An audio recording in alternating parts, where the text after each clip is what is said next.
If you leave with him, don't come back. That's all I said. No yelling. No begging. No crying. Just those 9 words, spoken across a kitchen island while she zipped up her overnight bag. And she laughed. I swear to you, she actually laughed. Gave me this little side smirk like I was some sitcom husband being overly dramatic.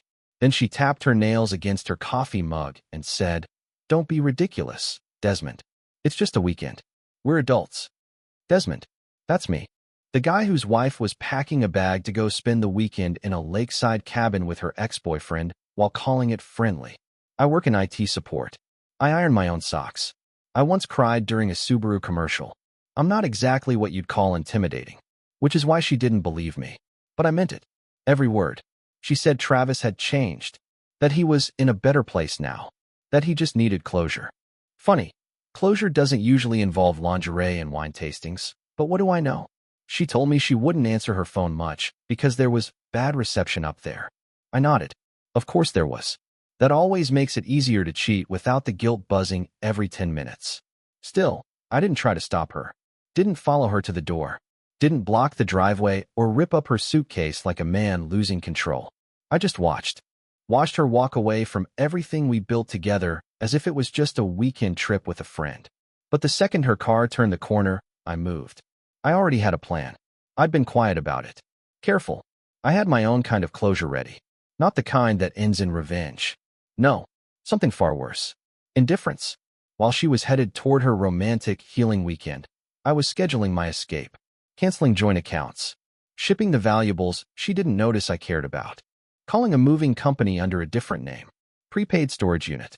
One-way flight. Because when she came back, and I knew she would, I wanted her to walk into nothing. Not even a note. Just silence. The same silence she gave me the second she decided his cabin meant more than our marriage. I didn't slam a single door. Didn't break a single dish. I didn't even sigh when I heard her car engine fade into the distance. The silence that followed wasn't empty. It was surgical. Focused. Because when you've already grieved a relationship while still in it, all that's left is execution. I started with the ring. Slipped it off. Placed it in the top drawer of the guest room desk. The only drawer she never used because it smelled like old wood. I figured she'd find it eventually, probably while looking for tape or a pen, and maybe, just maybe, she'd feel that small ache in her chest. Or maybe not. Honestly, I didn't care. Next was the bank account. I'd opened a private one 3 weeks prior. Transferred just my paychecks, nothing from the joint. Left that untouched. She'd need it. I wasn't cruel. Then came the photos. I didn't burn them or shred them like some scorned teenager. I just pulled each one from the frames and placed them neatly in a manila envelope labeled for Sophie. Our wedding photo, the blurry selfie from Yosemite, even the goofy Christmas shot where I wore reindeer antlers just to make her laugh. All of it packed. Like evidence. The movers arrived at 4:30 p.m., just like I arranged. They were fast. Efficient. Didn't ask questions. By 6 p.m., my things were in a truck headed to a storage unit 3 cities away. By 7 p.m., I was in a motel room that smelled like bleach and lost dreams, but it was mine. I ordered Chinese food and turned my phone off. I didn't want to see her texts. Not yet, because I knew they were coming. Knew the moment she realized I hadn't been bluffing, she'd scramble. Maybe even cry. Maybe not for me, but for the comfort I represented. The stability. The ease. She took that for granted. That night, I lay on a rock-hard mattress, staring at a ceiling with water stains shaped like continents. I wondered if she and Travis were clinking wine glasses by a fireplace, wrapped in flannel blankets and lies. I pictured her laughing at one of his old stories, maybe even one I'd heard before. Would she tell him about me? About the man who folded her laundry and kissed her forehead every morning without fail? Probably not. I fell asleep with my shoes still on and my phone still off. The next morning, I turned it on. 7 missed calls. 3 voicemails. 1 text. It read, "You said not to come back. I did anyway. Where are you?" I stared at it for a long time, longer than I should have. But the ache that should have come, didn't. All I felt was stillness. She'd left thinking I wouldn't follow through. Now she was standing in the middle of an empty house, mine no longer, realizing she was never the one in control. And the best part? I hadn't even started yet. I didn't reply to her text. I didn't listen to the voicemails either, though I saw the transcripts flash briefly across my lock screen. Frantic, confused, defensive. The classic rotation. I knew how she operated.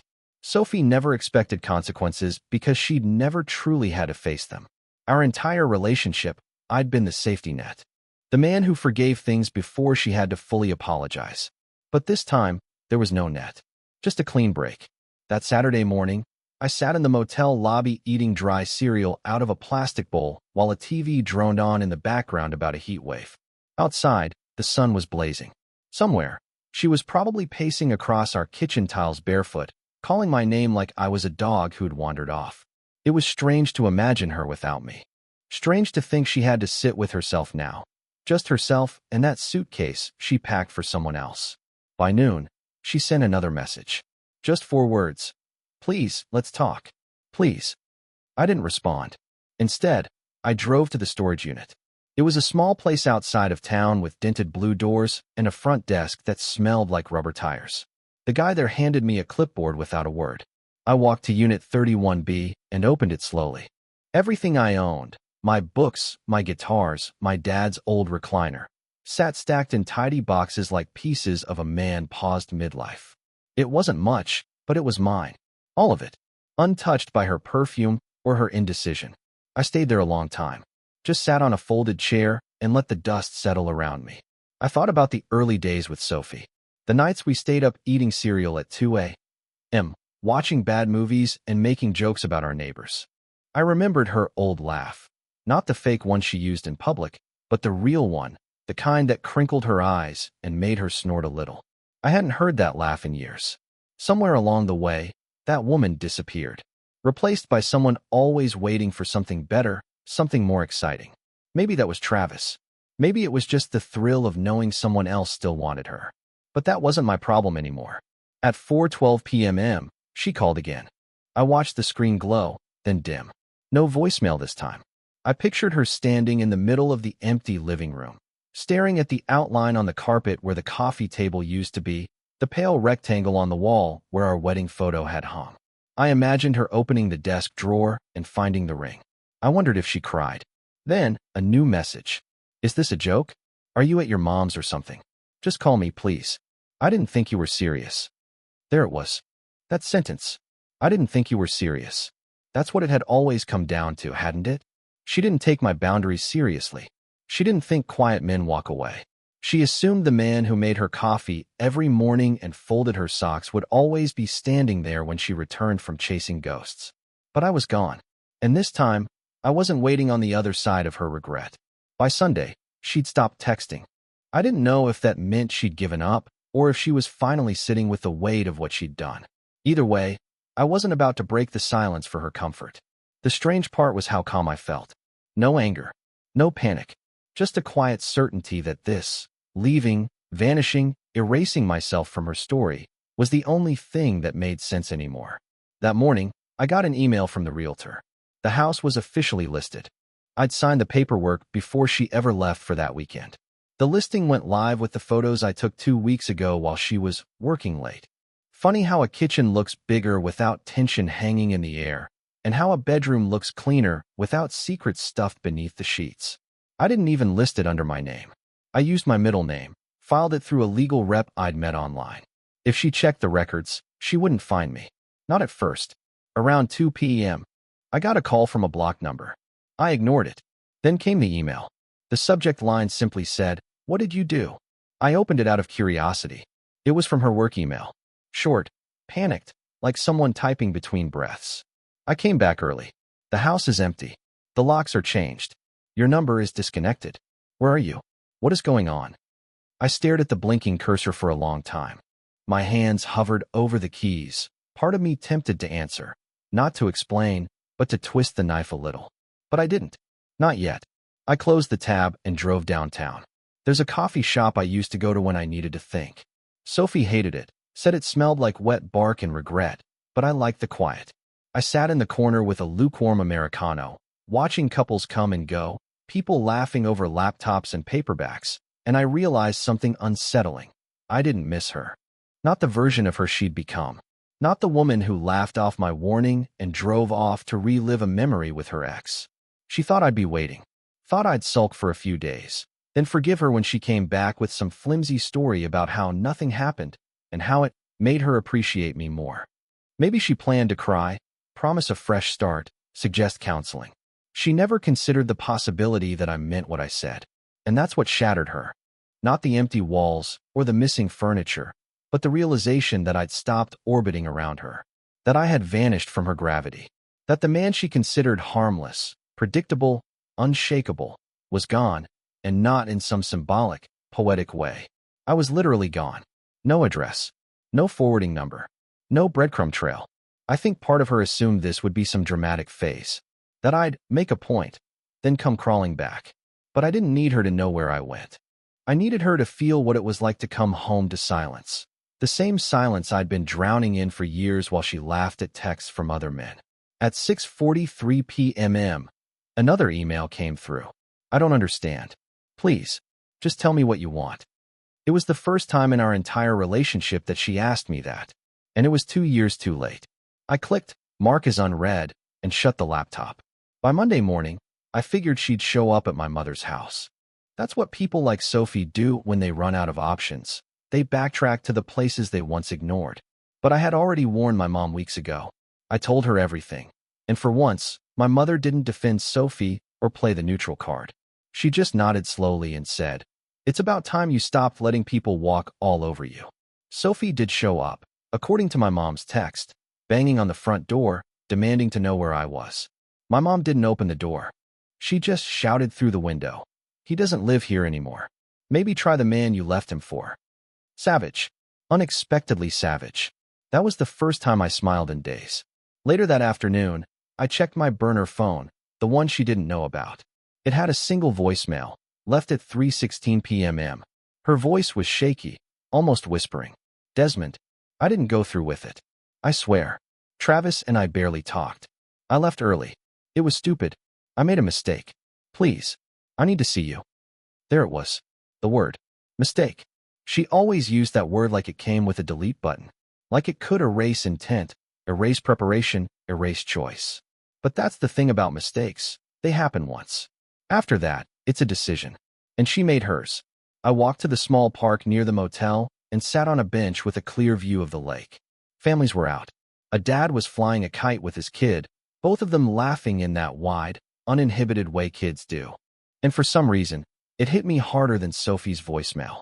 That image of a man being fully present with the people who mattered felt like a punch to the chest. I had never been that man. Not with her. I was always playing catch up to her chaos. Always reacting. Always forgiving. I didn't want that to be the legacy of my love life. Around 7 p.m., I got an email from our mutual friend Lindsay. She wrote, "Hey, I don't want to get in the middle of anything, but Sophie's not doing well. She said you're ignoring her and that you set her up or something. What's going on?" I didn't reply to Lindsay either, because it wasn't a setup. It was clarity. Sophie set herself up the moment she treated me like a placeholder, like a man who would always be there while she tested other waters. By 9:30 p.m., I checked the real estate listing again. 3 offers had come in. One of them was above asking price. I accepted it. Within minutes, I got a call from the realtor saying the buyer wanted to close fast. The house would be gone in 2 weeks. I stared at the screen. That house had been mine just as much as it was hers. I laid the flooring in the den with my own 2 hands. Painted the kitchen walls while she laughed at me for choosing the wrong shade of blue. And now, I felt nothing letting it go. It wasn't a home anymore. It was just a memory foam tomb of every time I felt second place. At midnight, I turned my burner phone off again. Not because I was hiding, but because I no longer owed her an audience. She thought my silence was a punishment. But for me, it was peace. The next day brought the first apology. Not a real one, of course, but the version Sophie thought counted. I woke up to a new email with a subject line that just said, "Let's fix this." I didn't need to open it to know what it would say. I could already hear her voice in my head, perfectly rehearsed and strategically emotional. She'd say she overreacted, that she got caught up in nostalgia, that nothing happened, not really, that she never meant to hurt me. She'd even sprinkle in a few "I love yous," as if those 3 words could vacuum up the mess she made. But I opened the email anyway, just to confirm how predictable she still was. "Desmond, I'm sorry. I truly am. I didn't expect this to blow up like it did. Travis meant nothing. I panicked, okay? I thought you were bluffing. I thought maybe you just needed to make a point, and then we'd talk it through. But walking out completely? Selling the house? Blocking my number? That's cruel. You didn't even let me explain. That line stuck with me. You didn't let me explain. It was so perfectly, painfully ironic. Because I had explained. Very clearly. I said, if you go, don't come back. And she laughed in my face. That wasn't confusion. That was dismissal. She didn't believe I'd actually walk away. And that was her real mistake. After I finished reading, I deleted the message. I didn't reply. Not because I wanted to torture her, but because I realized something crucial. Her words didn't matter anymore. Her justifications. Her regrets. Her promises. I had outgrown the need to hear them. I spent that afternoon visiting the apartment I'd quietly leased under a different name. It was smaller than the house, one bedroom, creaky floors, slightly crooked cabinets, but it felt like a blank slate. I walked around each room, picturing the life I could rebuild there. Not the life she would approve of, not one curated for her Instagram, but one that actually felt mine. That evening, I got a call from her sister, Cassidy. We'd always had a weird dynamic. She liked me more than Sophie ever did, which should have been a red flag. Cassidy sounded hesitant. Look, I'm not saying what she did was okay. But she's a mess. She didn't expect you to just disappear. Exactly, I said. She expected I wouldn't leave. That's the problem. There was a long pause. Then Cassidy sighed and said something I didn't see coming. She's scared you might actually be done. Are you? I didn't answer. Not because I didn't know, but because the answer didn't need to be said out loud. Cassidy would figure it out. So would Sophie. Later that night, I took a walk near the train station just to clear my head. The air was cool, and the sound of distant trains humming on the tracks reminded me of how easy it is to leave one place and start over in another. People do it every day. Not everyone makes an announcement. Some just go. Sophie thought I'd locked the door and kept the key in my pocket. What she didn't realize was, I hadn't locked it. I'd burned the whole map. By the end of the week, I had officially stopped wondering what she was doing. That was a first. For so long, even in our good years, part of my brain was always tuned to her frequency. Was she happy? Did I say the right thing? Did I disappoint her somehow? That version of me, the version that lived for her moods, her opinions, her crumbs of approval, he was gone. Buried somewhere between the first missed call and the last apology she never meant. But then came the knock. It was just after 9 at night. I had left the window cracked open for air, and for a second I thought maybe it was the wind pushing something loose. But the knock came again, 2 firm taps, then silence. My new apartment didn't have a peephole. I cracked the door carefully, chain still latched, and my heart didn't even flinch when I saw her. Sophie. She looked different. Not messy or angry, just small. Like a person who finally realized the room she walked out of no longer had a place set for her. Desmond, she said, and her voice broke like she'd rehearsed it not to. I had to try. I didn't say anything. Just looked at her through the gap in the door. The hallway light flickered above her, casting little bursts of shadow over her face. I waited for her to speak again. I didn't think you'd really leave. I know that sounds awful, but I thought maybe you were just hurt. That you'd cool off and we'd talk. I didn't realize you were serious. Not like this. You read the words, Sophie, I said quietly. You just didn't believe I meant them. I made a mistake, she whispered. I shook my head slowly. You made a choice. The silence that followed wasn't heavy. It was final, like a door clicking shut in a house you're never returning to. She reached into her coat pocket and pulled out something small. My ring. She'd brought it with her, probably expecting some kind of symbolic gesture. But that ring belonged to the man who waited, who doubted himself, who lost sleep wondering why her phone was always face down. And that man didn't live here anymore. I'm not asking to fix everything, she added, voice shaking. I thought we'd at least talk. That you'd let me try. I closed the door slowly but didn't latch it. Just stood there for a moment, forehead against the wood, feeling the ghost of who I used to be pressing against my spine. The version of me who would have opened the door, who would have listened to her excuses and twisted them into reasons. But I didn't unlock it. Instead, I walked to the bedroom and sat on the edge of the bed. She stood in the hallway for a while. I could hear her breathing through the thin walls. And then finally, I heard her footsteps fade. First slowly, then faster. She didn't knock again, and I didn't get up. Because the truth is, she hadn't come to apologize. Not really. She'd come to see if she still had access. If the door she slammed was still cracked open for her. But it wasn't. Not anymore. 2 weeks passed since that night. She didn't come back. No more emails, no more calls, no more showing up unannounced. And in a way, that was the final apology, her silence. I think she finally understood that walking out with someone else in mind, even for a weekend, even under the illusion of closure, is a choice you don't get to rewind. And me? I kept going. Slowly at first. I started filling the apartment with pieces of a life that didn't revolve around being enough for someone else. I bought secondhand furniture, picked up the guitar I hadn't played since college, reconnected with people I'd lost touch with. There was no grand transformation, no rebound relationship, just space. Space to breathe, to reset, to rebuild without the constant fear that I was always one bad day away from being replaced. Last week, something strange happened. I ran into Cassidy, her sister, at the local bookstore. I expected her to be cold, maybe even confrontational. But she wasn't. She just smiled, held up a copy of a travel memoir, and said, "You always said you wanted to see the Pacific coast." I nodded. "Still do."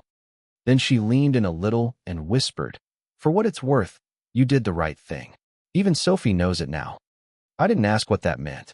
I didn't want to know if Sophie was happy or miserable. That chapter was over. Not burned in bitterness, but closed in peace. The truth is, leaving wasn't about punishing her. It was about saving myself. I used to think love meant forgiving endlessly, enduring, waiting. But real love, the kind that lasts, doesn't ask you to disappear to make someone else feel whole. It doesn't ask you to compete with ghosts. It doesn't reduce you to silence. And when I finally understood that, the decision to walk away didn't feel like an ending. It felt like a beginning. A quiet, steady, overdue beginning. Thank you for following this journey on Reddit Confessions. Now it's your turn. Tell us in the comments. What's one moment in history, personal or global, that completely changed your perspective on life? Make sure to like, subscribe, and share your stories below. We'll be reading.